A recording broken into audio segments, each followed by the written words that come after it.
금융 시스템의 부실 우려와 함께 은행의 신뢰에도 점차 균열이 생기고 있습니다. 내부 감시 시스템이 무너지면서 직원들의 금전 사고가 더 대담해지고 있는데요. 횡령에게 견저 처벌이 약하다 보니 일단 떼먹고 보자는 한탕주의를 부추기고 있다는 비판이 나옵니다. 과연 대책은 있는 걸까요? 금융권의 균열을 짚어보는 기획 세 번째 순서로 유지승 기자가 보도합니다. 금융회사에서 발생한 횡령 사고는 2017년 140억 원 수준에서 지난해 800억 원대로 급증했습니다. 직원의 일탈로 장기간 이뤄진 범죄가 뒤늦게 발견되고 빼돌리는 금전 규모 또한 커진 탓입니다.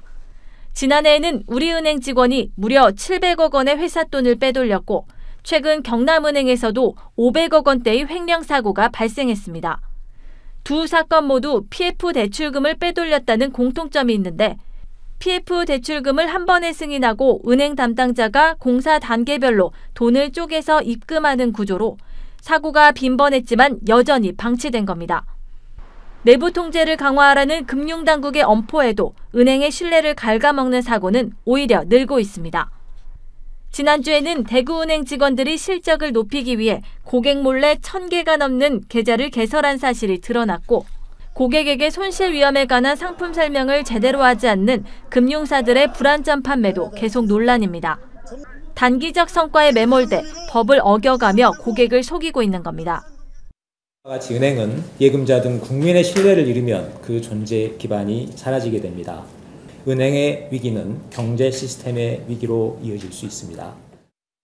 금융권은 지난 6월 금융권의 내부 통제 강화 방안을 내놨지만 벌써부터 실효성 논란이 제기됩니다. 업무별 책임자를 명확히 규정하도록 했지만 관리 노력을 했다는 소명만 하면 면죄부를 주는 방안이 함께 담겼고 CEO에게 책임을 묻는 내용도 있지만 그 기준이 장기간 반복적인 사고로 불명확합니다. 명확성이 없으면 신호성이 떨어진다 이렇게 보여지죠. 법을 만드니 많이 못하다는 거죠. 특히 처벌 기준이 되는 세부 규정을 각 금융사 스스로 만들도록 해 빠져나갈 구멍을 만들 수 있다는 지적이 나옵니다. 더구나 이번 방안은 입법 절차를 거쳐야 해 법안이 언제 통과될지도 불투명합니다. 국회에는 이미 5천만 원 이상의 횡령 배임을 중대 금융사고로 명확히 규정하는 법안이 발의돼 있지만 논의는 지지부진합니다. 금감원은 처벌 대상을 정하는 데 신중한 입장입니다. 관리 책임 있는 분들에게도 책임을 물어야 되는 거 아닌 일반적인 고민이 있는 것이고 지주단이라든가 예를 들어 은행장에게까지 그 책임을 직접 물을 수 있는가에 대해서는 조금 더 심도 있는 검토가 필요하다고 생각합니다.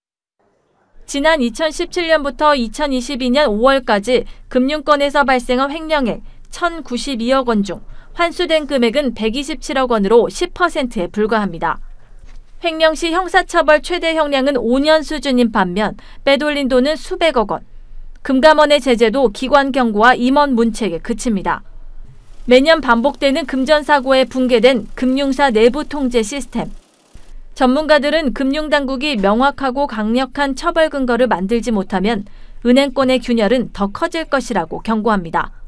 머니투데이 방송 유지승입니다.